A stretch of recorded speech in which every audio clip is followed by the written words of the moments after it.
Kalau hajar itu tujuannya,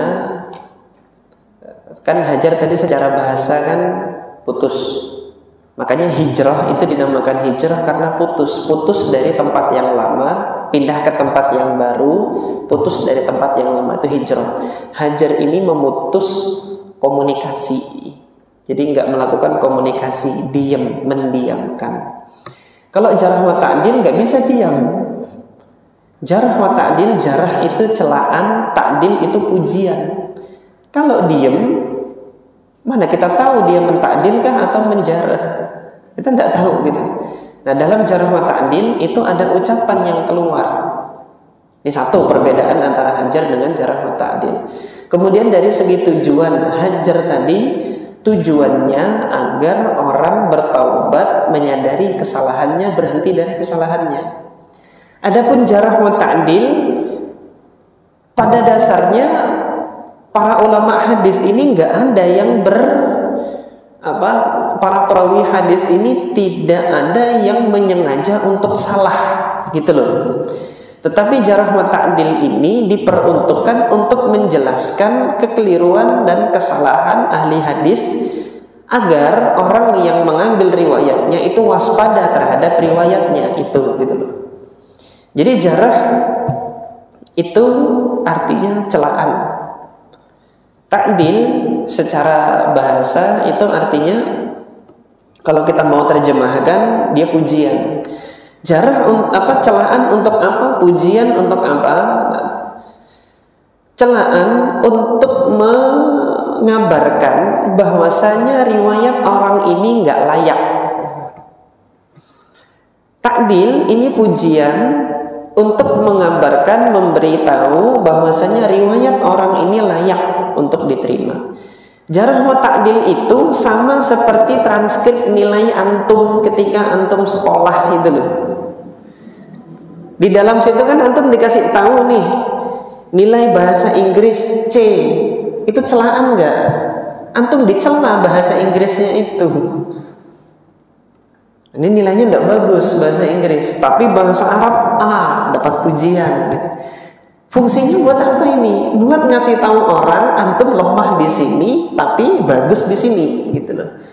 Para ulama hadis demikian, dikasih nilai itu. Jadi penilaian sebenarnya, penilaian terhadap kualitas kualitas para ulama hadis ini dalam meriwayatkan hadis. Dia masuk kualitas yang bagus atau tidak gitu loh. Nah, jadi grade-grade-nya itu kan ada yang lulus, ada yang nggak lulus. C itu masih lulus, tapi waspada gitu loh. Ada kelemahan di situ. Kalau D itu nggak lulus, ini yang dhaif, lemah, nggak lulus dia. Itu dapat jarah sudah itu. Dapat celaan, dikasih celaan ini untuk memberitahu dia nggak lulus di sini, nggak bisa diterima dia. Dia mau melamar kerjaan, nilai kamu D, nggak bisa diterima. Nah, jadi ketika para ulama nanti memberikan lisensi nilai, oh dia D, dia dhaif, hadisnya jangan diterima dulu. Tapi masih bisa diterima nggak dia?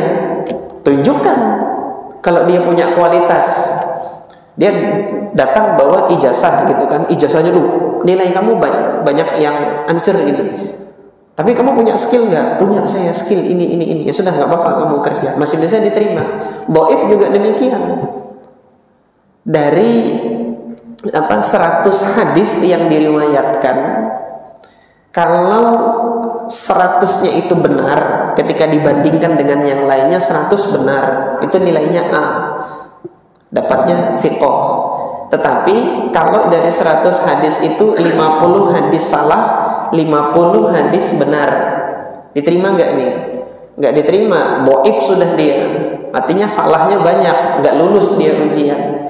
Nah sekarang ketika dia meriwayatkan 100 hadis, 5 hadis benar, 5 hadis salah. Hadis yang kita baca ini gitu, itu termasuk hadis yang dia benar meriwayatkan atau hadis yang dia salah meriwayatkan, kita belum tahu. Di sini yang mengetahuinya yang para salaf yang lebih dekat dengan masanya si perawi itu, sementara kita masa kita jauh. Gimana kita mau tahu gitu kan? Akhirnya nggak diterima dalam rangka apa? Kehati-hatian. Jangan-jangan ini termasuk hadis yang dia salah meriwayatkan gitu loh. Tapi apakah sama sekali kita pastikan nggak ada yang benar sama sekali? Enggak, masih ada yang benar dari dirinya. Cuma kita nggak tahu saja. Jadi jarh wa ta'dil masih luas ini ya. Kalau dulu saya belajarnya 2 semester, itu pun masih kurang. Jadi nggak bisa kalau jarh wa ta'dil ini nanti dikasih jawaban semenit 2 menit saja untuk menjelaskan, susah gitu. Nanti insya Allah pada mungkin ada kesempatan lain untuk kita mempelajari jarh wa ta'dil, kaidah-kaidahnya nanti di waktu yang lain. Subhanakallahumma rabbana wa bihamdika asyhadu an la ilaha illa anta astaghfiruka wa atubu ilaik. Assalamualaikum warahmatullahi wabarakatuh.